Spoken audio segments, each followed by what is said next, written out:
अस्सलाम वालेकुम नाज़रीन, मां प्रोग्राम ॾिसो पिया इनसाइट ऐं आहियां मां सां गॾु नाज़िया मीर।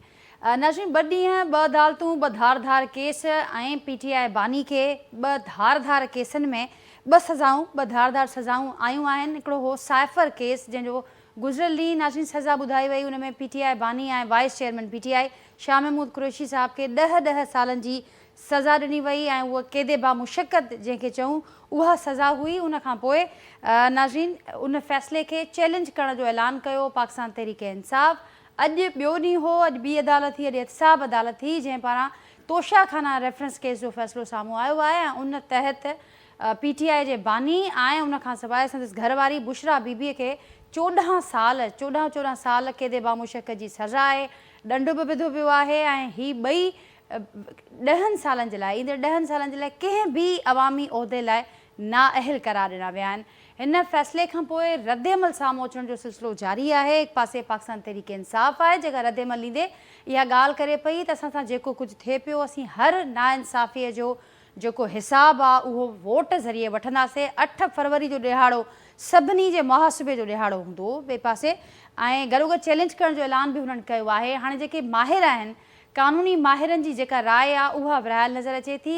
हिकिड़े पासे खां जेके माहिर आहिनि उन फ़ैसिले खे दुरुस्त करार ॾींदे इहा ॻाल्हि कनि पिया त केस जी जेका पैरवी आहे उहा दुरुस्त नमूने सां न थी आहे। ऐं ॿिए पासे नाज़रीन कुझु माहिरनि जो इहो ख़्यालु बि आहे त हिन में जेके फ़ैसिला साम्हूं अचनि पिया हुन में कुझु कानूनी सुखम रहियल आहिनि जंहिं करे जॾहिं हीअ फ़ैसिला हाई कोर्ट या सुप्रीम कोर्ट में वञनि था त पोइ हीअ फ़ैसिला ही सज़ाऊं बरक़रार न रहंदियूं।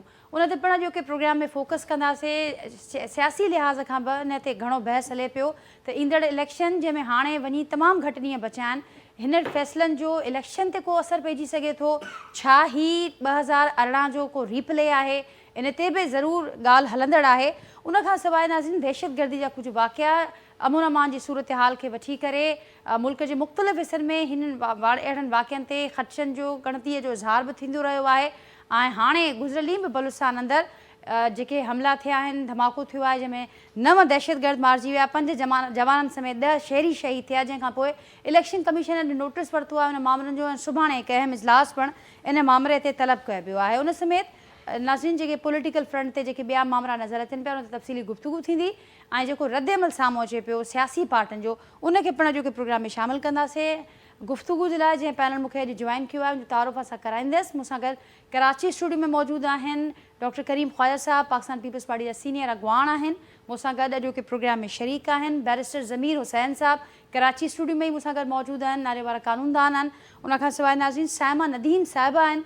साइमा नदीम साहिबा IPP खे रिप्रेज़ेंट कनि पियूं, इस्तेकाम पाकिस्तान पार्टी जी तर्जुमान आहिनि। मूंसां गॾु अॼु के प्रोग्राम में शरीक आहिनि ऐं उनखां सवाइ नून लीग जी सीनियर अॻवान आहिनि सोरठ थेबो साहिबा, फ़ोन लाइन ज़रिए अॼु के प्रोग्राम जो हिसो आहिनि। मां सभिनी खे भलीकार ऐं सभिनी जी महिरबानी मां गुफ़्तगू जे लाइ वक़्तु कढियो ऐं सभिनी जी इजाज़त सां बैरिस्टर ज़मीर साहिबु अवां खां गुफ़्तगू जो आगाज़ कंदसि। 2 ॾींहं 2 अदालतूं 2 धार केस 2 धार सज़ाऊं, पर इम्प्लीकेशन्स ते रद्दअमल साम्हूं अचे पियो, राय तक़सीम नज़र अचे पई। कीअं ॾिसो पिया हिन मामलनि खे?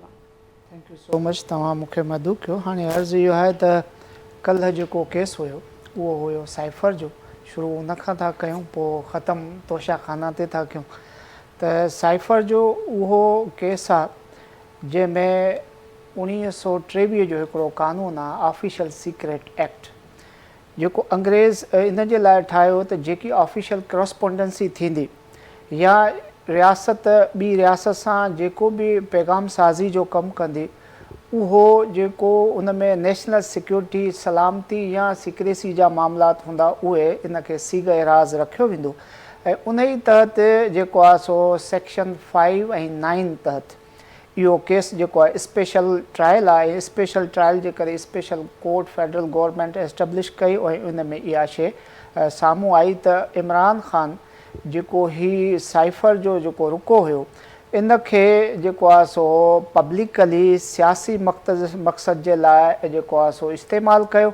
ऐं उन खां पोइ जेकी उन जी जेकी सियासी एजेंडा हुई उन खे इन मां जेको आहे सो फ़ाइदे हासिलु करण जी कोशिशि कई। बिल आख़िर थिए ईअं थो त इहो जेको आहे ट्रिब्यूनल या कोर्ट जंहिंखे चइजे उहा फार्मुलेट थिए थी ऐं उन जी कार्रवाई अॻिते वधे थी। बिल आख़िर थिए ईअं थो त 5 ऐं 9 जेको सेक्शन आहे उहो इन शइ खे थो हाईलाइट करे त जेकी स्टेट सीक्रेसी आहे उहा सेक्शन 5 जे तहत अगरि वायलेट थी थिए त उन में 5 जे सब सेक्शन 3 जे तहत उन जी सज़ा आहे लाइफ इम्प्रिजमेंट। ऐं वरी जेकॾहिं उनखे मैन्युपुलेट करे या जेको आहे सो डीकोड करे ऐं उनखे कंहिं उन मक़सदनि जे लाइ इस्तेमालु कयो थो वञे जंहिंमें सियासी तौर ते इहो शइ अचे की ही स्टेट सीक्रेसी जी वायलेशन थी आहे त 9 जे सब सेक्शन 5 जे तहत उनजी सज़ाए मौत आहे।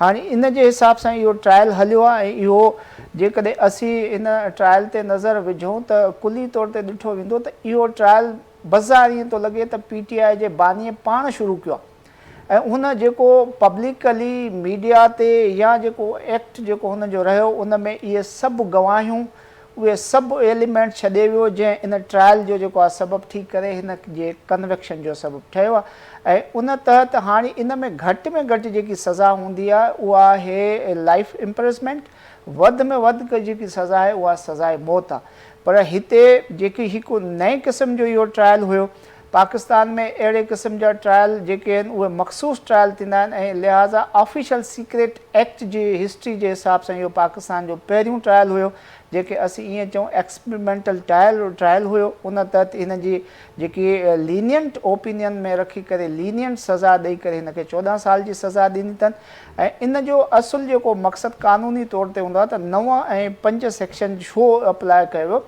इन में इहा शइ थी आहे त इहो हिकु त जेको सीगे राज़ वारो मामिलो हूंदो आहे उनखे कॾहिं बि जेको आहे सो एक्सपोज़ न कयो वेंदो आहे ऐं जेकॾहिं एक्सपोज़ कयो बि वियो हो त इहा जेकी लैंग्वेज हूंदी आहे साइफर जी डिप्लोमेटिक लैंग्वेज जेकी हूंदी आहे उहा कोड वर्ड्स में हूंदी आहे ताकी आम माण्हू उनखे न सम्झे।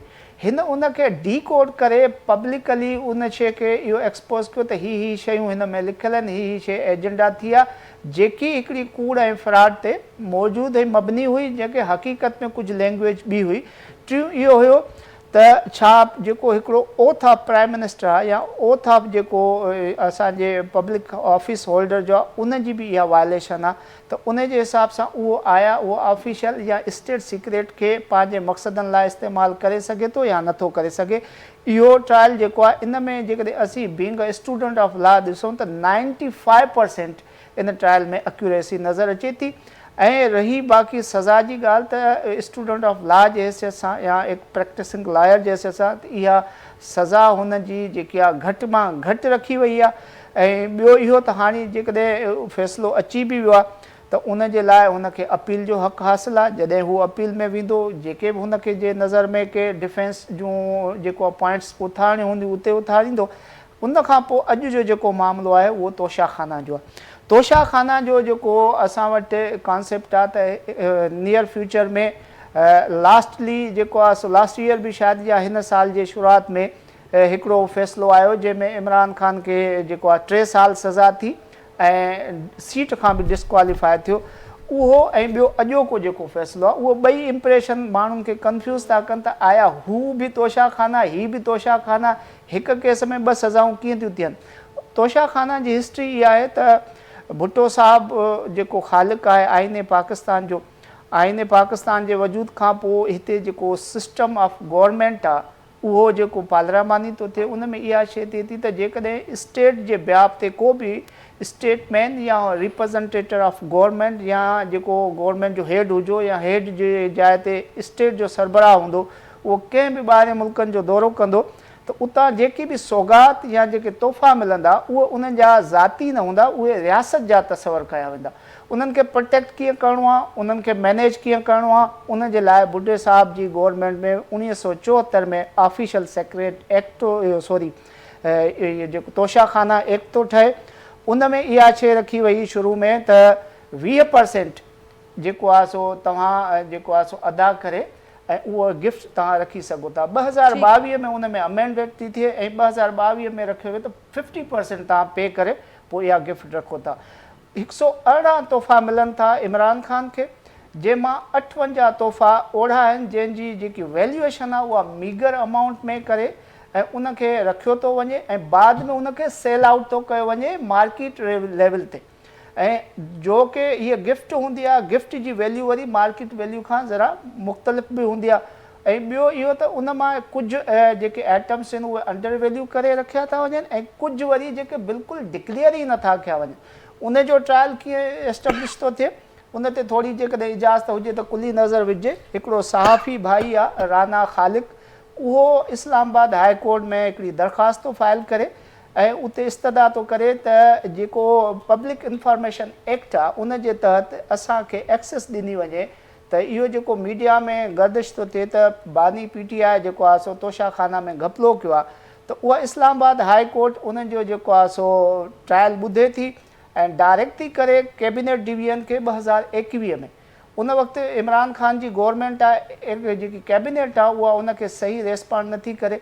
बाद में उन जी जेको आहे सो हुकूमत हली थी वञे ऐं नई जेको आहे सो PDM जी गवर्नमेंट थी अचे उहा इन खे टैकल थी करे पार्लियामेंट इलेक्शन कमीशन खे रेफरेंस थी माने त ही शयूं थियूं आहिनि। इलेक्शन कमीशन उन ते जेको सेक्शन 172 आहे उन तहत कार्रवाई थी करे। इलेक्शन कमीशन वटि 172 सेक्शन जे तहत उहो आहे त जेके एनुअल असेट्स ऑफ दी जेको पार्लियामेंटर आहे उहे डिक्लेरेशन जे लाइ घुराए ऐं उन में चेक कंदी आहे त आया हिन जा असेट जेके एलिगेशन जे तहत आहिनि उहे सही आहिनि या न आहिनि। उन में इहो थो थिए त इमरान ख़ान उते जेको जवाबु दाख़िल थो कराए या जेको उते डिफेंस थो वठे उन जे बियाब ते इहा शइ साबित थी थिए त हिन कूड़ ॻाल्हायो आहे, मैन्युपुलेट कयो आहे ऐं उन खिलाफ़ फॉल्स ऐं फैब्रिकेटेड जेके डॉक्यूमेंट्स जेका ॾिना आहिनि उहे आहिनि ऐं कूड़ ॻाल्हाए करे उन्हनि तोहफ़नि जी इनकम खे ऐं तोहफ़नि खे लिकायो आहे। लिहाज़ा इलेक्शन कमीशन वटि ट्रायल कोर्ट जा पावर न आहिनि, उहा छा थी करे सेशन कोर्ट खे इहो उमाणे थी त हीअ जेको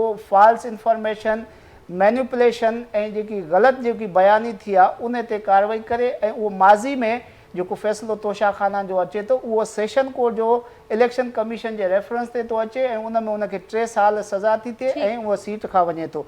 बाद में छा थो थिए त उन ई फ़ैसिले में इलेक्शन कमीशन इहो होल्ड थी करे त हिन जे ख़िलाफ़ करप्शन बि आहे, छो जो तोशाखाना जो जेको बि माल खाधो वियो आहे उन जी करप्शन जे लाइ हू जेको आहे सो क्रिमिनल कार्रवाई बि कई वञे। लिहाज़ा उते इन जे लाइ जेको आहे सो फेडरल गवर्नमेंट नेब खे लिखे थी, नेब इहो रेफरेंस थी ठाहे ऐं उहो नेब जो रेफरेंस हलंदे हलंदे अची इन सज़ा ते थो पहुचे 14 साल सज़ा 10 साल डिस्क्वालिफिकेशन। पहिरीं वारी सज़ा हुई उहा हुई ज़ाहिर इलेक्शन कमीशन वारो जेको मामलो आहे उहा मुअतल थी ऐं हाणे ही नेब वारो मामलो आहे। तफ़सीली बैकग्राउंड हो ज़मीर साहब वटि ऐं ज़ाहिर आहे हर मामले जा कानूनी पासा बि थियनि था ऐं असां वटि सियासी पासा बि थियनि था ऐं सियासी पासो इहो आहे त ही मकाफ़ात अमल कुझु माण्हू हुनखे चवनि था, कुझु हिनखे सॾनि था एक्शन रिप्ले ऑफ 2018। सर कीअं मां ॾिसो काने खे ॾिसो अॼु सॼो ॾींहुं मूं हिकिड़े हिकिड़ो रिसर्चर आहे पिप्स जो Pakistan institute of parliamentary affairs नौकिरी पेशा माण्हू नाला कोन था वठूं उन सां मूं हुनखे घुरायो। उन सां मूं लेजिस्लेटिव हिस्ट्री जेका आहे शुरू खां जेको पार्टीशन खां पहिरीं जी उहो मूं उन सां डिस्कस कई, सम्झण जी कोशिशि कई, इलाही सवालात पुछिया। ऐं इन नतीजे ते पुॻो आहियां त इहे जेके बि चीज़ूं अॼु ॾिसो पिया इहे बरे सगीर में ख़ुशूसन ब्रिटिश इंडिया या पोइ पाकिस्तान ठहण खां पोइ इहे नयूं शयूं कोन्हनि जेके तव्हां अॼु या कल्ह ॾिठियूं आहिनि ऐं इहे सेम चीज़ूं 2018 में थियूं आहिनि। इहे चीज हाणे थियूं आहिनि। हिकिड़े ज़माने में पीपल्स पार्टी ते बि करप्शन जा केसिस कोन थिया हुआ। ज़ुल्फ़िकार अली भुट्टो ते शहीद ते उनखे ॿिए केसनि में शहीद कयो वियो, फसायो वियो, जुडिशल मर्डर कयो वियो। त उहे शयूं इहे उहे सेम जेके रिपीट पियूं कनि। हाणे हिन जा कॉन्सिक्वेंसिस छा थींदा, हिन जा फायर बैक्स छा था थियनि, सुभाणे छा फ़ैसिला थियणा आहिनि। पर हिकिड़ी ॻाल्हि त आहे त हिन फ़ैसिले करे जेका PTI आहे या जेको आहे सो उन जी जेका लीडरशिप जंहिंखे सज़ा आई आहे इमरान ख़ान उहो उन जी पॉपुलरिटी वधंदी ऐं उन जो इफेक्ट्स जेको आहे सो फेल्ड कयो वेंदो पंजाब में या KP में या ॿियनि हंधनि ते। ऐं इन जजमेंट खां पोइ आउं एज़ अ पॉलिटिकल वर्कर आहियां, जेलनि में बि वियो आहियां, सज़ा बि असां पॉलिटिकली खाधियूं आहिनि मार्शल आर्ट्स जे दौर में। ऐं सम्झां थो त थी सघे थो लाहौर में नवाज़ शरीफ़ ऐं मरियम नवाज़ इलेक्शन हाराए वञनि। इहो मुंहिंजो हिकिड़ो पॉलिटिकल राइवलरी जे असर सां न तव्हांखे ख़बर आहे बैलेंस ॻाल्हि कंदो आहियां हर जॻह।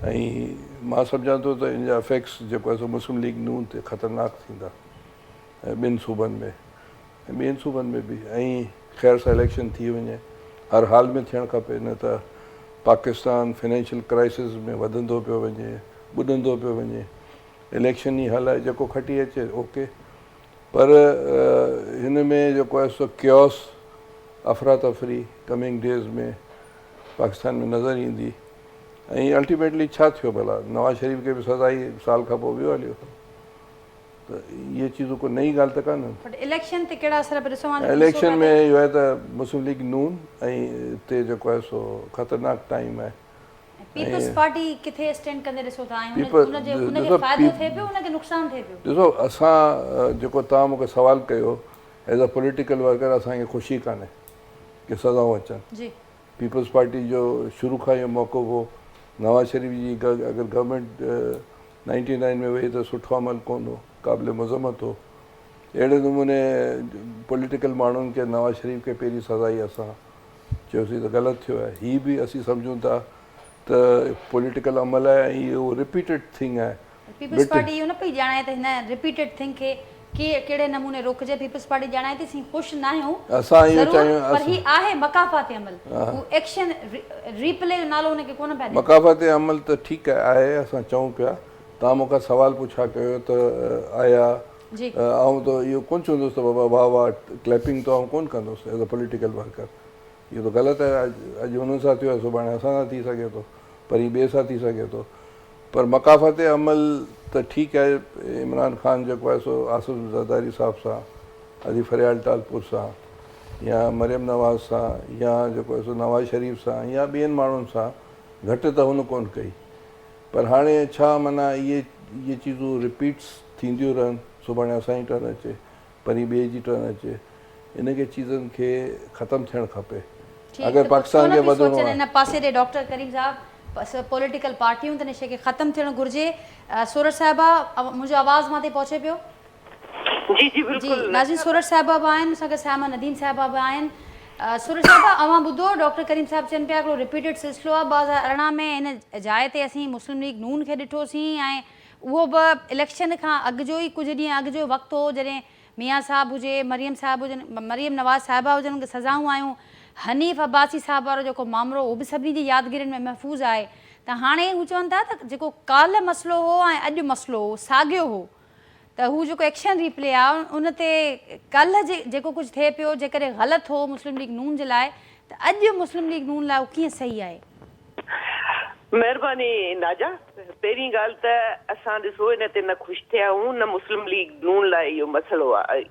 ॻाल्हि इहा कान्हे का हिकिड़ो त ख़ुदा जी कुदरत ते वॾो पुख़्तो ईमान आहे त जेको इंसानु कंदो उहो भरींदो पर हिते ॻाल्हि हीअं कोन्हे मुस्लिम लीग नून सां ज़्यादती थी उन सां नाइंसाफ़ी कई वई हिकिड़े पुट जे पघार न वठण जे करे हिते ज़मीर साहिबु ॾाढो तमामु बहितरीन नमूने सां कानूनी पॉइंट्स ते ॻाल्हायो आहे त जेका सज़ा आई आहे ॾिसो असां मिठाइयूं कोन खाधियूं आहिनि जीअं हुननि मियां साहिब खे ग़लति सज़ाऊं ईंदड़ ते मिठाइयूं खाधियूं ऐं तज़लील कयो वियो मीडिया ते पर असां मिठाइयूं कोन खाधियूं आहिनि असां अहिड़े क़िस्म जो को बि जो क्वाथो तासिर कोन ॾिनो आहे पर हिते जेको कुझु केस थियो आहे उन में ज़मीर साहिबु जहिड़े नमूने सां ख़ूबसूरत अंदाज़ सां कानूनी पॉइंट्स खे उजागर कयो आहे मां कानूनी माहिर त न आहियां त उन मां ज़ाहिर आहे त हिकिड़ी कानूनी तौर ते हू जेको आहे सोडो ई साबित थी चुको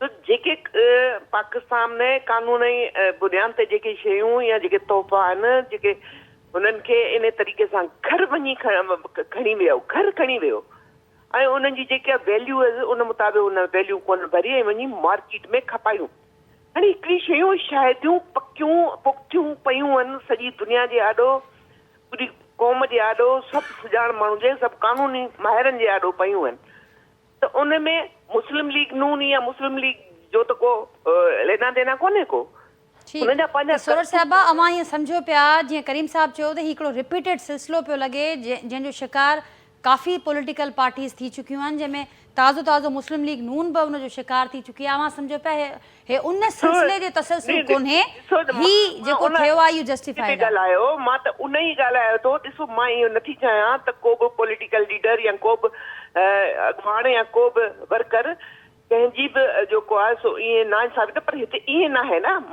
मां उन शइ खे पई चवां त हिकिड़ी शइ हिकिड़ी ॻाल्हियूं ॿियूं आहिनि त हिकिड़े लीडरनि खे बेगुनाह तव्हां ॿधो था, उन्हनि खे सज़ाऊं ॾियो था, उन्हनि खे फांसियूं चाढ़ियो था। हिकिड़ा उहे लीडर आहिनि जिन ते हिकिड़ी शयूं कानूनी साबित थी चुकियूं आहिनि त तव्हां ही ग़लति कमु कयो आहे, पोइ उहो लीडर हुजे त उनखे छॾे ॾिजे छा?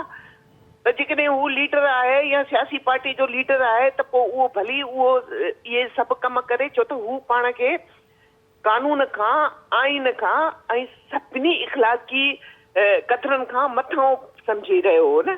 हू सम्झो त मुंहिंजो केरु नालो कोन वठंदो, हू सम्झे पियो त मूंखे केरु हथ बि कोन लाहींदो। पर कुदरत जी पकड़ आहे न, तव्हां जेको पोखींदो उहो लोड़ींदो। पर तव्हां अहिड़ी तमामु ख़तरनाक पोखियो, एतिरे हद ताईं पोखियो जो तव्हां न रुगो करप्शन कई, तव्हां न रुगो कई, पर तव्हां मुल्क जी सलामती जे ख़िलाफ़ वियो, तव्हां मुल्क जे इदारनि जे ख़िलाफ़ वियो। हिकिड़ी ग़लती न आहे ही ग़लती जमहूरियत जी या अवाम जी त आहे ई आहे, पर ही वॾी ग़लती जेका हिन मुल्क सां खिलवाड़ जेको हिन कयो माण्हू, उहो ख़तरनाक आहे। ऐं उनजा असर छा पिया ॾिसो इलेक्शन में? बाक़ी कुझु ई ॾींहं आहिनि ऐं कीअं ॾिसो पिया अवां जी कैंपेन्स बि हलनि थियूं। PTI त इहो ॼाणाए पई त समूरी जेका लेजिटिमेसी इलेक्शन जी, असां खां पहिरियां बेट वारो सिंबल वापसि वठण वारो फ़ैसिलो हुजे, ही मामला हुजनि, समूरी लेजिटिमेसी इन इलेक्शन जी ख़तम थी चुकी आहे। पाकिस्तान तहरीक इंसाफ जो मौक़िफ़ आहे। मां म्याजा ॻाल्हि हीअ आहे त इलेक्शन में त जेको फ़ैसिलो आहे, जेको अवाम करे, उहो उन ते आहे। ॻाल्हि थोरा ॾींहं आहिनि बाक़ी। मां हीअ थी चवां त हीअ उहा पार्टी जंहिं वक़्त में हिन खे हर क़िस्म जी सपोर्ट हुई, सॼी मीडिया हिन जे पारां धूल वॼाए रही हुई, हिन खे सभु इदारा सपोर्ट करे रहिया हुआ, उन वक़्त बि हिन जेको आहे सो RTS वेहारे अवाम जो वोट चोरी कयो। उन वक़्त में बि हिनखे उहो वोट कोन मिलियो। त हिन वक़्त त हिन जे सॼी पार्टी भॼी वई आहे, भॼी भोर थी वई आहे, सभु लीडर भॼी विया अथसि, को आहे कोन हिन वटि। हिन जी सॼा करतूत सभिनी क़ौम जे अॻियां अची पिया आहिनि। सॼी क़ौम ॾिसे पई त हिन जा करतूत कहिड़ा हुआ ऐं हुनजी जेका हुकूमत हुई उन में हिन कहिड़ो किरदारु अदा कयो, हिन मुल्क सां छा कयो, छा थियो। इहे सभु शयूं त सभिनी जे आॾो आहिनि न, क़ौम जे आॾो आहिनि। उहो ई फ़ैसिलो कंदी जेका इहा क़ौम ॾिसे पई। ठीकु अवां चयो पिया त कल्ह वारी सिचुएशन अॼु वारी सिचुएशन में तमामु घणो फ़र्क़ु आहे। ठीकु आहे, समूरी क़ौम ॾिसे पई जेको कुछ थिए पियो। हींअर सामा नदीम साहिबा बि असां गॾु हैं। सामा साहिबा, IPP कैसे देखती है इस सारी सूरत हाल को, इसके जो कॉन्सिक्वेंसेस या इम्प्लीकेशंस उनको कैसे देखती है? और ख़ास करके क्योंकि आप पंजाब के अंदर कैंपेन्स भी हैं और सारे मामला चल रहे हैं, सीट एडजस्टमेंट भी है, तो ये कहा जा रहा है कि इसका बड़ा जो और माजी की तारीख भी बताती है कि जब भी इस किस्म की कोई सूरत हाल बनी है, बैकग्राउंड कोई भी हो, लेकिन उस पार्टी को उस वक्त के लिए बड़ा फ़ायदा हुआ है। तो इस वक्त एक मुनक़सिम राय ये भी है कि इसका पॉपुलर वोट PTI को जा सकता है, PTI को इसका एक एज मिल सकता है। आप कैसे देखती हैं सारी सूरत हाल को? जी अस्सलाम वालेकुम। सबसे पहले तो आपका बहुत शुक्रिया नाजिया। मेरे ख्याल में देखिए, अगर आप थोड़ा सा एनालाइज करना चाहें तो माजी में भी सिंपैथी वोट जो है वो जाहिर सी बात है कि बेनज़ीर भुट्टो के टाइम पे भी जब उनका हुआ था उसके बाद भी सिंपैथी वोट PPP को ज़रूर पड़ा था। और लेकिन ज़रूरी नहीं है कि वो उस सिंपैथी वोट उस वक्त आपका मेजॉरिटी में भी तब्दील हो जाए। अभी फ़िलहाल अगर आप देखते हैं तो एक तरफ तो सिंपैथी वोट अगर आप PTI की तरफ से, उनके सपोर्टर की तरफ से कहते हैं, लेकिन दूसरी तरफ आप ये भी देखते हैं कि अगर उनको इस वक्त साइफर केस में सज़ा हुई है तो देखिए ये बहुत बड़ी चीज़ है। मैं पहले तोशा खाना की तरफ नहीं आ रही, मैं साइफर केस की बात करना चाहूँगी कि ये कोई छोटी चीज़ नहीं हुई है कि एक आम चीज़ जिसको आप कहें कि ऑफिशियल सीक्रेट एक्ट के मुताबिक आप एक एज अ प्राइम मिनिस्टर आपने अपने ओथ का पास नहीं रखा और आपने अपने तमाम सीक्रेट्स को अवाम के सामने जो है, ख़ास तौर पे एक साइफर, आप उसको चाहे कुछ भी कह लें कि साइफर जो है वो पहले से दिखा दिया गया था, लेकिन आपकी ये जुरिस्डिक्शन में नहीं आता कि आपके एज अ प्राइम मिनिस्टर आपका एक बहुत बड़ा मुकाम होता है और उसमें आपकी जो ओथ होती है, उस ओथ में ये चीज़ें शामिल होती हैं कि आप किसी किस्म के भी जो आपकी ये स्टेट सीक्रेट्स हैं उनको अवाम के सामने जाहिर नहीं करेंगे। ये तो आप छोटे से छोटे भी चीज़ों को देख लें, जब मुल्क से बाहर एक एम्बेसडर को भी भेजा जाता है, आपके आर्मी एयरफोर्स के भी अफसरान जाते हैं, उसमें भी आपको पूरी तरह ब्रीफिंग दी जाती है कि आपने क्या चीज़ डिस्कस करनी है, क्या ब्रीफ करना है।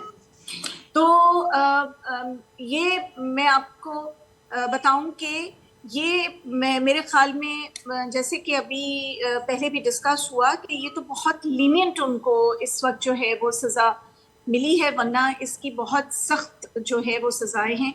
मेरा नहीं ख्याल है कि अवाम को समझना चाहिए कि ये कोई छोटी चीज़ नहीं है। आपको इसके अंदर जो है वो सिंपैथी वोट, इसमें मेरा नहीं ख्याल है कि इस सूरत में होना चाहिए। ठीक। दूसरा, तोशा खाना ले ले तो ठीक है, तोशा खाना में आप इतनी लिवरेज दे सकते हैं कि पहले भी तोहफे तहाइफ जो थे वो लोगों ने लिए, लेकिन बेचे नहीं गए। लिए एक सर्टेन अमाउंट होता है, एक परसेंटेज होती है जिसके ऊपर आप पहले उन तहाइफ को डिक्लेयर करते हैं, तोशा खाना में उनको आप जमा कराते हैं, लेकिन उसके बाद आपकी एक परसेंटेज होती है जो आपको दी जाती है आपके ओहदे के मुताबिक, आप उसमें उसको खरीद सकते हैं। लेकिन आज तक कोई ऐसा केस मेरे नहीं ख्याल है कि सामने आया हो जिसमें उन्होंने उनको बेच दिया हो, और इतना मतलब ओपनली बेचा गया। मैं समझती हूँ कि ठीक है, शायद इमरान खान साहब को इस चीज़ की का इल्म नहीं था, लेकिन उनकी ज़ौजा साहिबा को तो उनकी चीज़ें बहुत सामने आया हुई, लोगों को पता चली, उसके वीडियोस, उसकी ऑडियोज पकड़ी गई हैं। तो ये एक एज अ प्राइम मिनिस्टर या एज अ प्राइम मिनिस्टर की स्पाउस को सूट नहीं करता कि हम इस तरह की चीज़ों में ठीक। और सामा साहबा, जैसे आपने कहा कि आप ये एक्सपेक्ट कर रही हैं वोटर्स से कि वो सिंपैथी वोट को लेकर इस तरफ नहीं जाएंगे और नहीं जाना चाहिए उनको, आपने जैसे कहा कि तो फिर आप जो कैंपेन्स इस वक्त चली हैं उनको लेकर, आप अपनी कैंपेन्स को लेकर पार्टी की किस हद तक मुतमैन हैं कि आवाम तक जो मैसेज आप पहुंचाना चाहते हैं वो कन्वेड हो गया है, फुली कन्वेड है, और फिर वो वहाँ से वो सपोर्ट जो आप एक्सपेक्ट करें वो आएगी? हमारे कैंपेन्स देखिए इस वक्त ग्राउंड के कैंपेन्स हैं।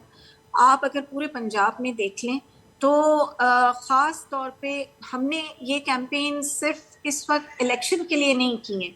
अगर आप जहांगीर तरीन साहब या अलीम खान साहब का ही एक उनका अपना भी शख्सी वोट है, उन्होंने काम अगर पिछले आप इस उसमें देख लें 4 साल या 4 साल से पहले, वो तो किसी ओहदे पे नहीं थे, लेकिन उनके बहुत बड़े बड़े काम हैं जिन इलाकों से लोग उनके साथ शामिल हो रहे हैं या जहाँ पे उन्होंने अपना उनका वोट बैंक है, वो उनके अपने जो उनके प्रोजेक्ट्स हैं, अपने काम हैं जिसमें लोगों को उन्होंने पहले से इन्वॉल्व किया हुआ है, बहुत सारी प्रोजेक्ट्स शुरू किए हुए हैं, वो उसका भी वोट आएगा। इसी तरह कराची में महमूद मौलवी साहब और उनके नीचे जितने लोग हैं वो सब इन इलाकों में ऑलरेडी, खुसूसी तौर पे महमूद मौलवी साहब या उनकी एक जो टीम है वो ऑलरेडी काम करती रही है। ये देखें, इस वक्त अवाम सिर्फ ये नहीं देखेगी कि मैं इस पार्टी को दे रही हूँ या मैं उस पार्टी को वोट देने जा रहा हूँ, वो ये देखेगी कि जी और मेरे इलाके में काम किसने करना है। ठीक। महमूद मौलवी साहब तो पिछली मर्तबा अगर पिछली पार्टी से भी, अगर पीटीआई से भी जीते तो वो ऐवान में तो नहीं जा सके थे, लेकिन अगर आप आज भी, हम लोग गए हैं 103 नूरानी कबाब का इलाका हम कल गए थे, 102 पीआईबी कॉलोनी गए हम, कॉर्नर मीटिंग्स 101 में हमने की, तो लोग उन्हें उनके नाम से जानते थे। इसका मतलब है तो आप समझती हैं कि लोग नाम से जानते हैं और मुकाबला सख्ते और कैंपेन्स को लेकर आप मुतमैन हैं। डॉक्टर साहब सभिनी जो मौक़े मां ॿुधो आहे हू मुतमैन उन खां अॻु मां इहा ॻाल्हि कई त फोर्सीअ मां कयो पिया त नून लीग जे लाइ ही जेको मामिलो आहे उहो ॾुखियो साबित थी सघे थो। पीपल्स पार्टी वाज़े करे चुकी आहे काल्ह त असांजो नून लीग सां हलणु हाणे मुमकिन कोन्हे ऐं गॾोगॾु हू आज़ादु उम्मीदवारनि जी ॻाल्हि बि कनि पिया त ही जेके मामला आहिनि उन्हनि खे कीअं पिया ॾिसो छाकाणि त PTI बि इहा ॻाल्हि चई चुकी आहे त असां बि गॾु न थींदासीं ख़ासि करे आज़ादु उम्मीदवारनि जो हिकिड़ो वॾो टास्क हूंदो त छा हाणे खां ई हॉर्स ट्रेडिंग जो को रस्तो खुले पियो? ॿ ॻाल्हियूं आहिनि मुंहिंजे हिसाब सां। हिकिड़ो इहो आहे त जेको पाकिस्तान में जेको हालात ठहनि पिया इलेक्शन जे हवाले सां उन में जेके ॿिनि टिनि ॾींहंनि सां जेके शयूं डेवलप थियनि पियूं उन में टर्न आउट जेको आहे सो केतिरो थो निकिरे। टर्न आउट अगरि 15-20%, 25% निकिरे थो त तक़रीबन उहो ई मतलबा रिज़ल्ट्स अची वेंदियूं, जंहिंमें मुस्लिम लीग नून खे पंजाब में या KP में हुन जा जेके टारगेट्स आहिनि उहे अचीव थी सघनि था। ऐं जेकॾहिं टर्न आउट 60%, 70% थी थो वञे पोइ त नवाज़ शरीफ़ बि इलेक्ट कोन थी सघंदो पंजाब में, नई मरियम नवाज़ थी सघंदी। उहे अॻे ई जॾनि पिया, सनम जावेद जेका आहे माई उन खां ई उहे डप में आहिनि। सो मुस्लिम लीग नून तमामु स्कैरी माना ख़ौफ़ज़दा आहिनि। ऐं ही जेके ॾिसो अदालत जे फ़ैसिलनि ते असांखे को एतिराज़ु कान्हे, असांजा बि फ़ैसिला थिया आहिनि ऐं हुननि खे अपील जो राइट बि आहे, पर जहिड़े नमूने तकड़ में थिया आहिनि, जहिड़े नमूने प्रॉपर हियरिंग धुरनि खे कान ॾिनी वई आहे जेके असां TV में ॿुधूं पिया, त उन हिसाब सां तकड़ में ऐं टाइमिंग्स सही कोन्हे। पर इहो आहे त जेकॾहिं जहिड़े हालात पाकिस्तान में हलनि पिया त उनमें जेके क़ुवतूं आहिनि उहे चाहिनि थियूं त 20-25% खां वधीक टर्निंग न थिए त पोइ जो नवाज़ शरीफ़ खे राजा करे छॾींदा, राजा पोरस करे छॾींदा। राजा पोरस बि त सिकंदर जे साम्हूं इहो चई न, सिकंदर चयो त बाबा हाणे ॿुधाए हारजी थो विया आहे, चई त बाबा हाणे मूंखे ईअं ट्रीट कयो जी बादशाह खे कंदा, नवाज़ शरीफ़ खे करे छॾींदा चङा मुड़ुसु। पर जेकॾहिं अगरि जहिड़ो थिए थो माना जहिड़ो मीन्स टर्न आउट वधे थी त उन में असांखे बि फ़ाइदो थी सघे थो पीपल्स पार्टी खे, ऐं इंशाल्लाह थींदो। ऐं ॿियूं जेके धुरूं आहिनि जेके मुख़्तलिफ़ सिम्बल्स ते बीठियूं आहिनि उनखे फ़ाइदो थींदो। पर केओस अनसर्टनिटी ऐं ॿी जेका ॻाल्हि आहे त वेस्ट जेको आहे अमेरिका ऐं वेस्ट चाहे थी कंहिं सूरत में इलेक्शन्स थियनि पाकिस्तान में, ऐं छा जो सॼो फाइनेंशियल हुन ते आहे। ॿी जेका अमेरिका जी जेका इलेक्शन अचे पई ट्रम्प जी, अगरि हू ट्रम्प खटे थो या उनखे स्पेस मिले थो त पोइ त इमरान खान ऐं PTI जो जेको आहे सो स्पेस सुठो थी वेंदो फ्यूचर में। हू पाकिस्तान में जिन खे सज़ा पीपल्स पार्टी जे लाइ छा ॾिसो पिया? असां चवंदा त टर्न आउट सुठी थिए, टर्न आउट सुठी थिए, टर्न आउट सुठी थींदी त पीपल्स पार्टी जी सुठी स्पेस ठहंदी। अगरि टर्न आउट घटि थी थिए त असांखे नुक़सानु थी सघे थो। ऐं असांजा जेके बि कैंडिडेट आहिनि भमे बिलावल साहब जेको पंजाब में कंटेस्ट पियो करे या ॿिया जेके दोस्त आहिनि जंहिंजी सोशल मीडिया ते ख़बरूं अचनि पियूं, त उन्हनि जे जेको सो जेके सर्कल्स में या उन जा वर्कर्स या उन जा जेके बि उन सां गॾु एफिलेटेड आहिनि उन ते उहो पकड़ धकड़ या तंग करणु शुरू थी विया आहिनि, त इहो सुठी ॻाल्हि कान्हे। केओस जो बि अवां ज़िक्र कयो, अफ़रा तफ़री जो बि ज़िक्र कयो ज़मीर साहब, ऐं गॾोगॾु करीम साहिब इहा ॻाल्हि बि कनि पिया त टर्न आउट घटि थियण जी सूरत में जेको कुझु थींदो त ही पासो कहिड़े पासे ॾांहुं मामला वेंदे नज़र अचनि पिया? अवां छा पिया ॾिसो इलेक्शन खां अॻु अफ़रा तफ़री जो ज़िक्र कयो त इलेक्शन खां पोइ बि रिज़ल्ट्स वारे मामले ते बि नज़र अचे पई अव्हांखे अफ़रा तफ़री आहे? सभ खां पहिरियों इहो मां अर्ज़ु कंदो हलां त टर्न आउट त हिन दफ़े तमामु घटि हूंदो, ऐं जेके ॾिसूं था हिन वक़्त जूं जेके सरगर्मियूं आहिनि या सियासी माहौल, त मुंहिंजो ख़्यालु आहे 25-30% बि टर्न आउट बमुश्किल ईंदो। उनजो इहो सबबु आहे त जेकी ग़ैर यकीनी जी सूरत हाल हुई, जंहिंजे करे तमामु जेके एलिमेंट्स एस्पेक्ट्स ऐं स्टेक होल्डर्स सभु परेशान वेठा त छा थींदो। हाणे सभई जीअं चवंदा आहिनि त पोइ अची करे वेही जीअं चवंदा आहिनि त पोइ हाणे भला छा कयूं, पोइ उन्हनि जो भला इलेक्शन ई कराए था छॾियूं।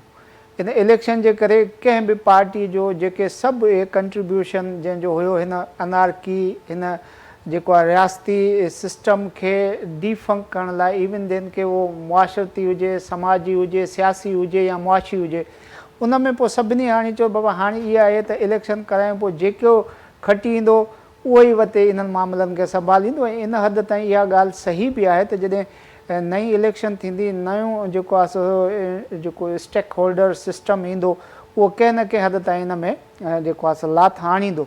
बाक़ी चवण जो मक़सदु इहो बि आहे त जेके बि असां वटि सियासी फ़ैसिला जेके बि थिया आहिनि, उन्हनि में अदालती जेको एलिमेंट आहे उहो कंहिं न कंहिं तरीक़े सां रहियो आहे।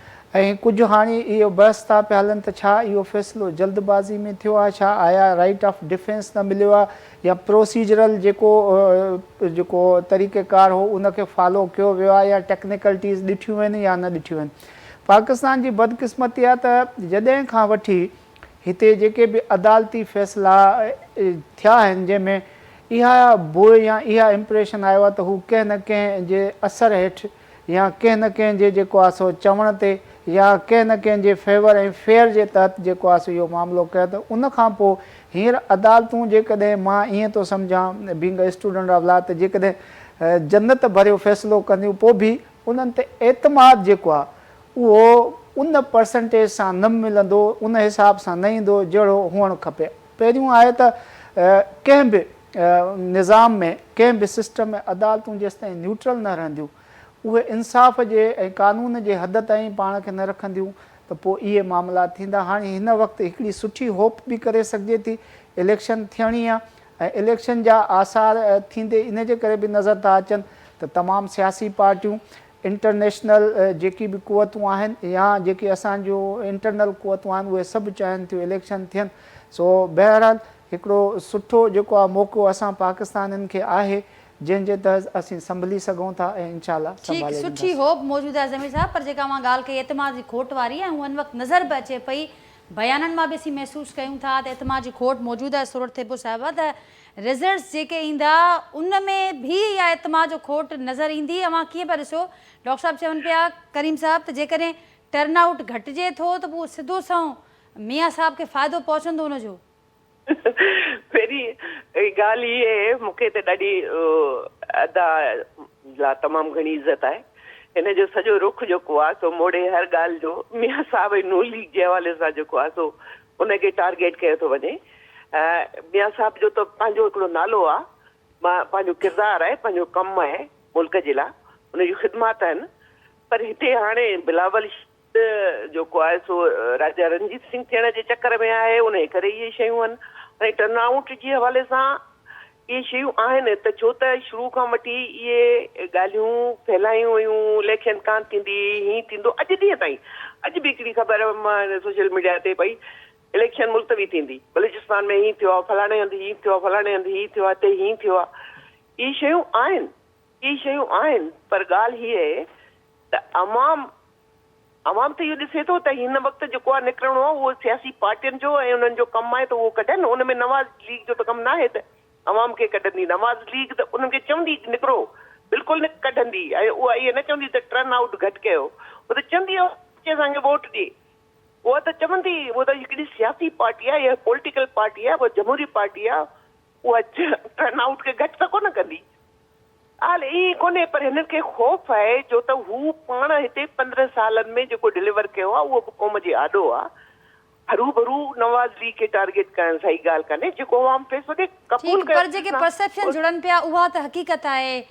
सूरत थिबो साहिबा, मुख़्तलिफ़ इलेक्शन्स खे वठी करे परसेप्शन PTI पंहिंजो हिकिड़ो मौक़िफ़ रखे थी त जेको कुझु असां सां थिए पियो इन करे इलेक्शन तकरारी आहे, लेजिटिमेसी का कोन्हे। पीपल्स पार्टी जो मौक़िफ़ तव्हां ॿुधो त जेके हीअ मुख़्तलिफ़ तासुर आहिनि, इन मां इहो त तासुर ज़रूरु मज़बूत थिए थो त एतमाद जी खोट त मौजूदु आहे। हाणे हिन जा असर नतीजनि ते कहिड़ा हूंदा? छा पार्टीज़ खे क़ाबिल क़बूल हूंदा? जेका उमेद ज़ाहिर कई पई वई त इलेक्शन खां पोइ जेका सियासी अफ़रा तफ़री आहे या ग़ैर यकीनी आहे उनजो ख़ात्मो ईंदो, उहो अव्हांखे नज़र अचे पियो मुमकिन? जी बिल्कुलु, मां सम्झां थी त साफ़ शफ़ाफ़ जॾहिं इलेक्शन थी त यकीननि जेको आहे सो पार्टियूं जेको आहे सो उनखे क़बूल कंदियूं। कुझु शयूं थींदियूं आहिनि, सदाईं ईअं थींदो आयो आहे, छो त धांधली बि थींदी आई आहे ऐं ॿियूं शयूं बि आहिनि। धांधली जा जेके इम्कान बि हूंदा आहिनि, जीअं सिंध में असां चऊं था त पीपल्स पार्टी धांधली कंदी, असांखे बि इहो ख़ौफ़ आहे त पीपल्स पार्टी वॾे पैमाने ते धांधली कंदी। त इहे शयूं आहिनि, माण्हू दावूं बि कंदा, पर शयूं सभु शयूं असां सभिनी जे साम्हूं, जीअं अरिड़हं में धांधली थी, RTS विहारियो वियो, कहिड़े नमूने सां खटायो वियो, त इहे शयूं बि त वाज़े थींदियूं न। छो थींदो? असांजी पार्टी या जेको आहे इहो कॾहिं बि न चाहींदी त साफ़ शफ़ाफ़ इलेक्शन न थिए। असां अॼु बि उन ते कारबंद आहियूं, वोट को इज़त हो, जंहिंखे बि अवाम वोट ॾिए। ठीक, पर इन ख्वाहिश सां गॾोगॾु उन में सियासी पार्टियुनि जो केतिरो किरदार रहियो लाॻापियल इदारनि सां गॾु, सैमा साहब आप क्या इसमें ऐड करेंगी?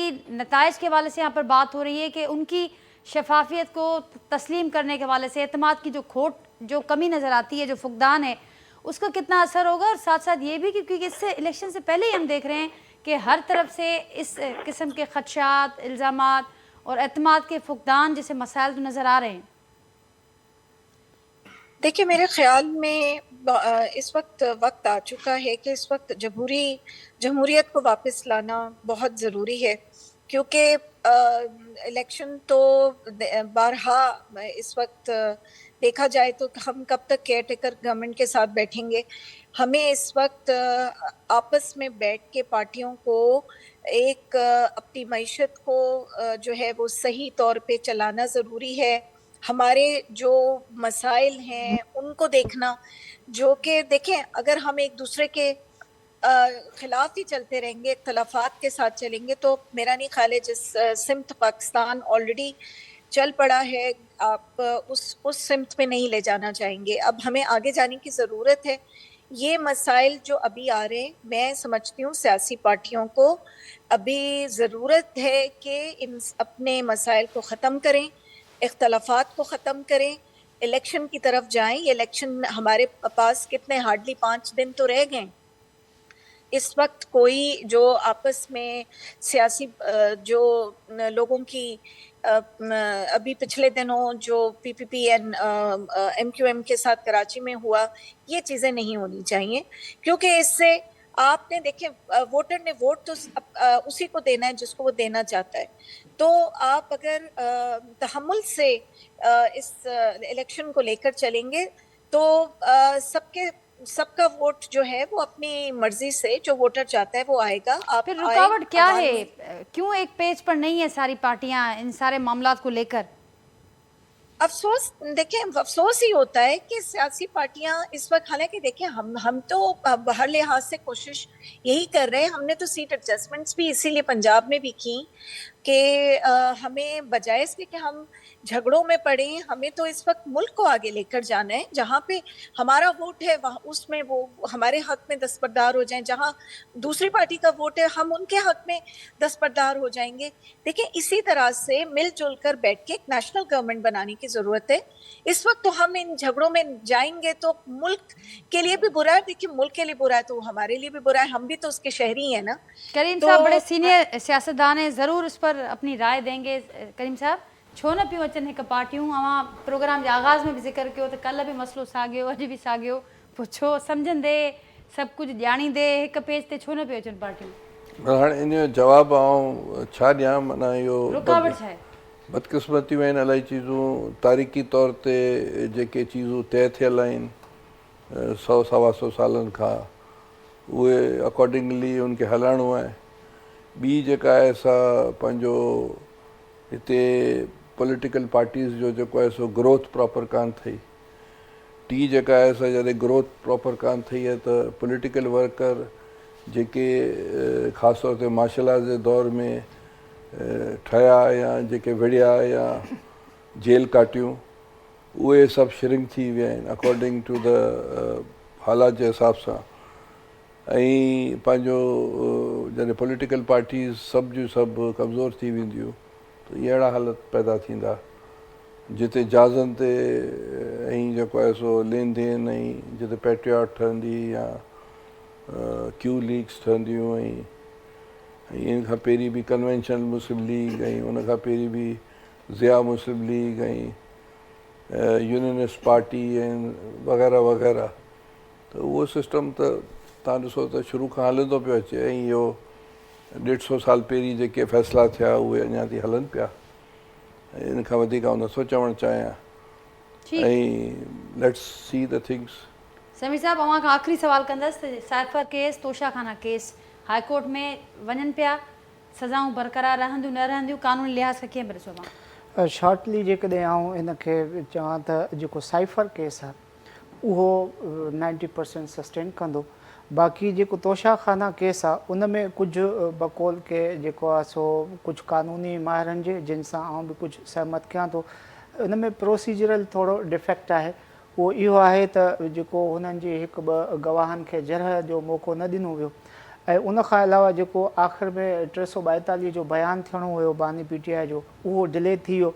ऐं उन में थींदो इहो आहे त हिते जेके बि ट्रायल थींदा आहिनि, जेकॾहिं नथो उन डेट ते उहो कमु थी सघे या उहा प्रॉपर जेकी रिक्वायरमेंट पूरी नथी थी सघे त शॉर्ट डेट ॾिनी वेंदी आहे। हाणे हुन में इहो आहे त उन ते जेको अदालती फ़ैसिलो आहे उनखे इन हद ताईं कवर करण जी कोशिशि कई आहे त असीं नंबर ऑफ टाइम्स जेको आहे हुननि खे अपॉर्चुनिटियूं ॾिनियूं, पर हुननि जेको आहे उनखे इन सेंस में वरितो त लिंगर ऑन कजे। उन जे लाइ इहा शइ जेके अपीलेट फोरम ते वेंदी उहो जेको आहे सो डिफेंस वारा एस्टेब्लिश कंदा। बाक़ी 342 जे हद ताईं हिकिड़ो लीगल क्वेश्चन आहे, प्योर लीगल क्वेश्चन आहे। जेकॾहिं हू एडमिशन करे वेठो हुयो जेको PTI जो बानी, त मां पंहिंजो बयानु तयारु आहे, मुंहिंजा लॉयर्स अचणु ॾियनि, छो जो लॉयर्स ताईं एक्सेस तव्हांजे आइन जे आर्टिकल 10A ताईं जेको आहे सो उहा हर कंहिंजो बुनियादी हक़ आहे। उन जे लाइ उन्हनि खे जेको आहे डेट ॾिनी वञे हा। थोरी ॿी ॻाल्हि कंदुसि जेको आख़िरी त सियासी पार्टियूं सभु गॾु आहिनि, इहो तासुर ग़लति आहे। जेकॾहिं इहो ईअं हुजे हा त PDM जी गवर्नमेंट न हले हा। ऐं ॿियो इहो त ख्वाब बि आहे। ज़मीर साहब प्रोग्राम जो वक़्तु पूरो पियो थिए, पर तव्हांजी इहा ॻाल्हि ज़रूरु कन्वे थी वई आहे त हीअ आवाम जे लाइ कुझु आहे ऐं जेको पसे पर्दा मामला आहिनि उहे कुझु ॿिया आहिनि। सभिनी जी महिरबानी, मां गुफ़्तगू जे लाइ वक़्तु कढियो। नाज़रीन पंहिंजे फीडबैक खां असांखे ज़रूरु आगाह कजो। सुभाणे वरी मां सां मुलाक़ात थींदी सेम टाइम ते नए मौज़ूअ में महिमाननि सां गॾु। तेसिताईं ॾींदा इजाज़त। अल्लाह हाफ़िज़।